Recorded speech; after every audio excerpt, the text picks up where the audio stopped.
माता पिता बनण्याचे स्वप्न लवकरच पूर्ण होणार, तेही Vansh infertility and test tube baby centre मध्ये। एक IVF सायकल साठी पैसे द्या आणि एक सायकल मोफत मिळवा। 0% डोनर पॉलिसी फक्त सोलापूरमध्ये। अपॉइंटमेंट साठी आजच संपर्क साधा। सोलापुरातील प्रसिद्ध न्यूरोफिजिशियन डॉक्टर श्रीश वळसंकर आत्महत्या प्रकरणातील आरोपी मनीषा माने मुसळे हिचा दोषमुक्तीचा अर्ज न्यायालयाने फेटाळून लावला आहे। जिल्हा न्यायाधीश मनोज शर्मा यांनी हा अर्ज फेटाळून लावला।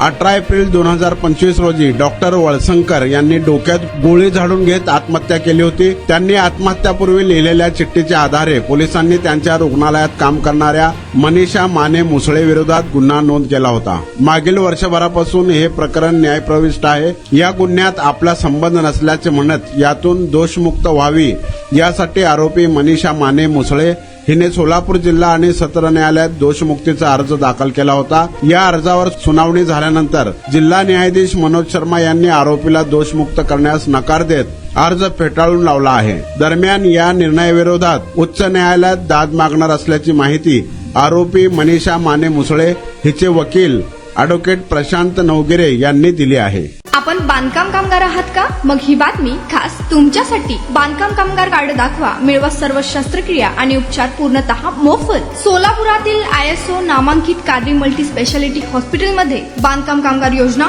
यांच्या माध्यमातून सर्व शस्त्रक्रिया आणि उपचार मिळणार मोफत। अस्थिरोग विभाग, दंतरोग, स्त्रीरोग, IVF सेंटर आणि विविध सर्जरी विभाग आता एकाच छताखाली। अनुभवी डॉक्टर, आधुनिक सुविधा, विश्वासार्ह उपचार। आजच भेट द्या, मोफत चेकअप करून घ्या। Qadri multi speciality hospital, plot number 10, Majrewadi, नई जिंदगी रोड, अथर्व मंगल कार्यालय जवळ, सोलापूर। संपर्क करा 9730 55 88 55 72 49 07 41 84।